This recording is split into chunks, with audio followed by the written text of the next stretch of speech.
नमस्कार, आप देख रहे हो जनमत की पुकार। बिहार का फैसला तेजस्वी करेंगे, व्यापारी नहीं। गया में पीएम मोदी और डबल इंजन सरकार पर गरजे इमरान प्रतापगढ़ी। कांग्रेस अल्पसंख्यक प्रकोष्ठ के राष्ट्रीय अध्यक्ष और राज्यसभा सांसद इमरान प्रतापगढ़ी ने रविवार को गया में आयोजित विशाल जनसभा में प्रधानमंत्री नरेंद्र मोदी और मुख्यमंत्री नीतीश कुमार की डबल इंजन सरकार पर तीखा हमला बोला। गया शहर से महागठबंधन समर्थित कांग्रेस प्रत्याशी अखोरी ओंकारनाथ उर्फ मोहन श्रीवास्तव के समर्थन में गया क्लब में सभा को संबोधित करते हुए प्रतापगढ़ी ने स्पष्ट शब्दों में कहा कि अब बिहार का फैसला गुजरात के व्यापारी करेंगे। बिहार की तकदीर का फैसला बिहार का बेटा तेजस्वी यादव करेगा। उन्होंने जोर देकर कहा कि बिहार का निर्णय यहाँ के लोग लेंगे, न कि बाहरी शक्ति। सांसद इमरान प्रतापगढ़ी ने इस दौरान शायराना अंदाज में पीएम मोदी पर जमकर तंज कसा। उन्होंने देश की संपत्तियों के कथित निजीकरण का मुद्दा उठाते हुए सवाल किया। रेल बिक गई, तेल बिक गया, बीका हवाई अड्डा, कहाँ सोया है चौकीदार।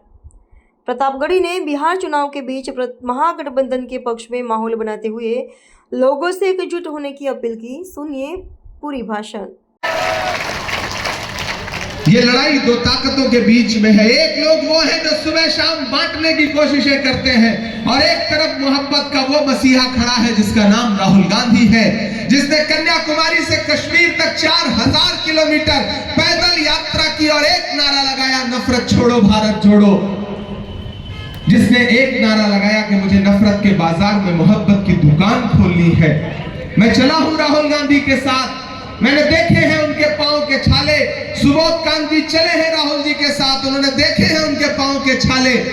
जब मैं राहुल जी के साथ चलता था तो मुझसे मीडिया के साथ ही कहते थे कि इमरान साहब आप तो शायर पहले हैं, सांसद बाद में हैं, राहुल गांधी के साथ चल रहे हैं, क्या कहेंगे। तब मैं उनसे कहता था कि जो हर जालिम से टकराएगी वो आंधी बनाऊंगा, जो हर जालिम से टकराएगी वो आंधी बनाऊंगा। नए अंग्रेज आए हैं, नया गांधी बनाऊंगा। वो नया गांधी जो इस देश में लगातार संविधान बचाने की लड़ाई लड़ रहा है, आपके वोटों के अधिकार की लड़ाई लड़ रहा है, उस व्यक्ति को ताकत देने के लिए, और उस व्यक्ति ने मोहन जी को अपना नुमाइंदा बना करके, अपना प्रत्याशी बना करके आपके बीच में भेजा है। तो गया जी वालों, गया शहर वालों, आपका दायित्व बनता है। ये बड़ी ऐतिहासिक भूमि है, यहाँ धर्मों का संगम होता है।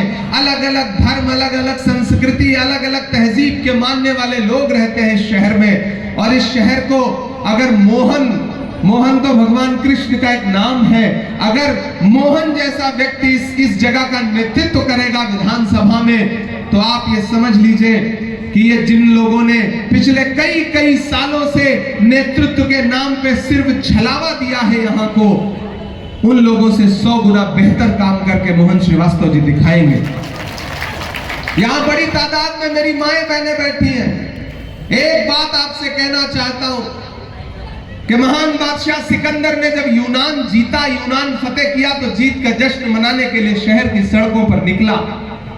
तो उसने देखा कि पूरा शहर तो उसकी जीत का जश्न मना रहा है, लेकिन एक फकीर आदमी सड़क के किनारे बेखबर सो रहा है। सिकंदर को गुस्सा आया, सिकंदर अपने घोड़े से उतर के उस सोते हुए फकीर के पास गया और उसे जोर की एक लात मारी और लात मार के कहा कि क्यों रे फकीर, मैंने शहर जीत लिया, लोग जश्न मना रहे हैं, तू सो रहा है। तो उस फकीर ने उनींदी आंखों से सिकंदर की तरफ देखा और देख करके कहा कि शहर जीतना बादशाहों का काम है, लेकिन लात मारना गधे का काम है। तो मुझे यह बताइए कि पेट्रोल डीजल 58 रुपए से 100 रुपए का हो गया तो महंगाई की लात पड़ी या नहीं पड़ी?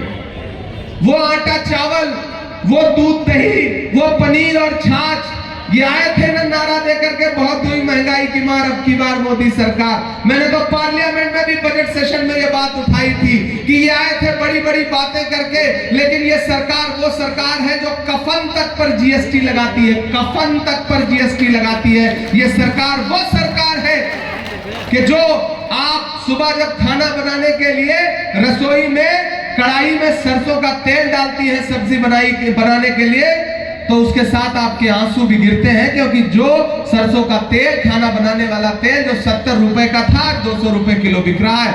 इन्होंने महंगाई के अलावा कुछ नहीं दिया है। और हमारा मैनिफेस्टो कांग्रेस पार्टी का वादा क्या है, महागठबंधन का वादा क्या है कि 200 यूनिट बिजली फ्री रहेगी एक एक परिवार को, और 5 साल में बिहार के एक एक परिवार के एक युवा को सरकारी नौकरी देने का वायदा किया जा रहा है। और हमारा वायदा नरेंद्र मोदी जी के वायदे की तरह जुमला नहीं है, झूठ नहीं है। हम वायदा कर रहे हैं तो पक्का वादा कर रहे हैं, वरना भाजपा और उनके सहयोगी दलों की एनडीए की सरकारें तो ऐसी सरकारें हैं कि अपने बच्चों को तो विदेश पढ़ने के लिए भेजते हैं और आपसे कहते हैं कि अपने बचवा से कह दो कि वो पकौड़ा तले। तो अब पकौड़ा तलने का समय तो नहीं है, हम अपना अधिकार मांग रहे हैं। बिहार वालों, ये अधिकार मांगने का समय है। ये चुनाव बिहार के उस अधिकार की लड़ाई है कि जिस विशेष पैकेज का झूठा वादा किया था नरेंद्र मोदी जी ने, आरा के मैदान में खड़े होकर के जो 1 लाख करोड़ रुपए का झूठा घोषणा किया था उन्होंने 2015 में, उसका जवाब मांगने का समय है। इसलिए मैं आप सबसे अपील करता हूं कि मोहन श्रीवास्तव जी को 11 तारीख को घर से बाहर निकलिए तो अपना एक एक वोट हाथ के पंजे के सामने, ईवीएम में कौन नंबर पे है, पहले से 1 नंबर पे है, तो आप समझ लीजिए कि जब पहले से ही 1 नंबर पे है तो आपने अगर एक एक अपना वोट हाथ के पंजे के सामने वाले बटन पे दबाया तो 14 नवंबर को जब ईवीएम खुलेगी तो जब पहले से ही 1 नंबर पे है तो समझ लीजिए कि ऊपर वाला भी आपको एक इशारा दे रहा है कि मोहन श्रीवास्तव पहले से ही 1 नंबर पर हैं, 14 को भी 1 नंबर पर रहेंगे जब रिजल्ट आएगा तो। और पिछली बार भी तो आप चूक गए थे बहुत थोड़े वोट से, मोहन भाई चूक गए थे बहुत थोड़े वोट से। यार इस बार तो गठबंधन अपने मैनिफेस्टो में क्या कह रहा है कि हर गरीब को 5 डिसमिल जमीन सरकार की तरफ से फ्री दी जाएगी। एक तरफ भाजपा और उनकी सरकारें हैं जो लोगों के सर से छत छीन रही हैं, और महागठबंधन कह रहा है कि जिसके पास घर नहीं होगा, जिसके पास जमीन नहीं होगी, उसको 5 डिसमिल जमीन सरकारी तौर पर फ्री में दी जाएगी। इसलिए भी मैं आपसे अपील करता हूं, भाई बहन सम्मान योजना इतनी शानदार योजना है, इलाज के लिए आप मौजूद पूर्व केंद्रीय मंत्री सुबोधकांत सहाय जी, आपके चहेते प्रत्याशी मोहन श्रीवास्तव जी, श्री संतोष कुशवाहा जी, ताबिश पटेल जी, रामलाल जाट जी, सुरेश शुक्ला जी, भगवती प्रसाद चौधरी जी, शाहबुद्दीन रहमानी जी, उदय मांझी जी, चंद्रिका प्रसाद यादव जी, शादुल्ला फारूकी जी, जितेंद्र यादव जी, गणेश पासवान जी, कपिल देव जी, राजकिशोर जी, निरंजन जी, पारसनाथ सिंह जी, समीर यादव जी, धर्मेंद्र निराला जी, और मंच पर देश के अलग अलग हिस्से से मोहन श्रीवास्तव जी के लिए चुनाव सहयोग करने के लिए आए हुए तमाम पदाधिकारी गण साथी और गया की सम्मानित जनता। आने वाली 11 नवंबर को आपको पोलिंग बूथ पर जाना है और न सिर्फ गया के भविष्य का फैसला करना है बल्कि बिहार के भविष्य का भी फैसला करना है। अगर आपको यह लगता है कि यह चुनाव सिर्फ विधानसभा का चुनाव है तो आप बहुत छोटा सोच रहे हैं। कोई खुशबू न कोई फूल न कोई रौनक, उस पे कांटों की जहालत नहीं देखी जाती। हमने खोली थी इसी बाग में अपनी आंखें, हमसे इस बाग की हालत नहीं देखी जाती। पूरे देश की आंखों में मीडिया के जरिए दिखाया गया एक सपना और एक नाम है सुशासन की सरकार का, लेकिन बिहार की सच्चाई यह है कि सड़कों पर गोलियां चल रही हैं, लाशें बिछ रही हैं और कौन जवाबदेह है इसका कुछ अता पता नहीं है। सरकार कौन चला रहा है इसका कुछ अता पता नहीं है। मुख्यमंत्री जी कहा जाता है कि अस्वस्थ हैं और इस बीच तो वो जिस तरह से मंच पे पकड़ पकड़ के प्रत्याशियों को माला पहना रहे हैं उसकी तस्वीरें भी हम सारे लोग देख रहे हैं। उधर दिल्ली में बैठा हुआ हाकिम ये सोचता है कि बिहार को गुजरात के रिमोट कंट्रोल से चलाया जाएगा, लेकिन मैं गया में खड़ा होकर के इस पवित्र धरती पर खड़ा होकर के ये कहता हूं और दिल्ली में बैठे हुए हुक्मरानों से भी ये कहना चाहता हूं कि ये बिहार है, ये उड़ती हुई चिड़िया के पर पहचानता है। अगर किसी को लगता है कि दिल्ली में बैठे हुए गुजरात के व्यापारी बिहार को रिमोट से चलाएंगे तो आप गलतफहमी के शिकार हैं। बिहार को बिहार की जनता चलाएगी, बिहार के युवा चलाएंगे, बिहार की महिलाएं चलाएंगी, बिहारी चलाएंगे, व्यापारी नहीं चलाएंगे।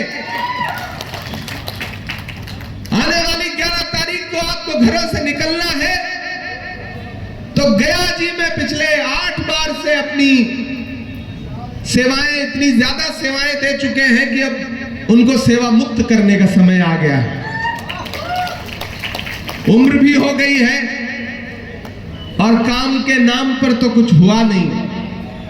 ऐसे में इतनी बार आपने मौका दे दिया और एक जुझारू प्रत्याशी, एक जुझारू व्यक्ति जो लगातार आपके बीच में गली कूचों में, आपकी सड़कों पर, आपके मुद्दों पर संघर्ष करता हुआ नजर आ रहा है, ऐसे मोहन श्रीवास्तव जी को जिताने का समय है। इस बार उनको मौका देने का समय है।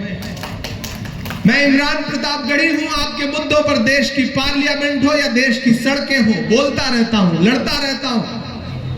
जब भी मैं मोहन जी से मिलता हूं तो इनका जो व्यक्तित्व है और इनकी जो बातचीत की शैली है, चूंकि मैं साहित्यिक व्यक्ति हूं तो मुझे अच्छा लगता है कि कोई राजनेता ऐसा भी है जो साहित्यिक भाषा में बात करता है।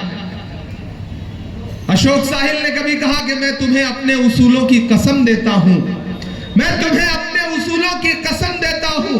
मुझको मजहब के तराजू में न तौला जाए, मैंने इंसान ही रहने की कसम खाई है, मुझको हिंदू या मुसलमान न समझा जाए। एक व्यक्ति जो जीती जागती मिसाल है आपके बीच में, हिंदू मुस्लिम सिख ईसाई सबकी एकजुटता की मिसाल है। एक व्यक्ति जो लोगों को साथ लेकर के चलना चाहता है, वो आपसे एक बार सेवा का अवसर मांग रहा है। ऐसे में मैं इस शहर के जिंदा दिल लोगों को पुकारता हूं और उनसे गुजारिश करता हूं कि एक बार मोहन भाई को मौका दीजिए। डिप्टी मेयर रहते हुए इन्होंने जो कुछ उल्लेखनीय काम किए हैं, सोचिए अगर ये विधायक बन गए और जितने तेज तर्रार रहेंगे ये तो आप जानते ही हैं। और मुझे पूरा विश्वास है, मैं बिहार के अलग अलग इलाकों से होता हुआ यहां पहुंचा हूं। ये टीवी चैनल वाले आपको टीवी पर कुछ भी दिखा रहे हो, कोई भी लहर बता रहे हो, लेकिन सच्चाई ये है कि मैं बछवाड़ा से लेकर के, नालंदा से लेके, बिहार शरीफ से लेके, खगड़िया से लेके, बेतिया से लेके, पूर्णिया से लेके, कस्बा से लेके, धमदाहा से लेकर के, राजा पाकर से लेकर के, दीघा से लेकर के फुलवारी शरीफ होता हुआ यहां पहुंचा हूं। और मैं पूरे बिहार के एक एक इलाके का माहौल देख करके आपको बता रहा हूं साथियों कि ये सारे टीवी चैनल झूठ बोल रहे हैं। बिहार में एक तरफा महागठबंधन की सरकार बनने जा रही है, एक नौजवान मुख्यमंत्री बिहार को मिलने जा रहा है। एनडीए का कुनबा आपस में बिखरा हुआ है। चिराग कह रहे हैं कि हम अपनी रोशनी नीतीश जी को बिल्कुल नहीं देंगे। उधर जेडीयू वाले कह रहे हैं कि पिछली बार 2020 में जो किया था चिराग जी आपने, अब उसका बदला लेने का समय आ गया है। और इधर सम्राट जी हैं कि सोच रहे हैं कि अब मुरेठा खोलना पड़ेगा। तो आप एक चीज जान लीजिए साथियों कि नीतीश जी तो अलग ही भविष्यवक्ता और आहट को पहचानने वाले व्यक्ति हैं। मैं जब आया बिहार चुनाव प्रचार में था तो मुझसे सुबह मीडिया के साथियों ने पूछा कि इमरान साहब नीतीश जी के बारे में क्या कहेंगे, लेकिन वो ये भूल गए हैं कि अदावत है, सियासत है, परिंदा है, शिकारी है। अदावत है, सियासत है, परिंदा है, शिकारी है, मगर इन सारी चीजों पर मोहब्बत अब भी भारी है। तो मोहन श्रीवास्तव के लिए जो आपकी मोहब्बत है उसको लेकर के घरों से बाहर निकलिए। आज से ये चुनाव खुद लड़िए।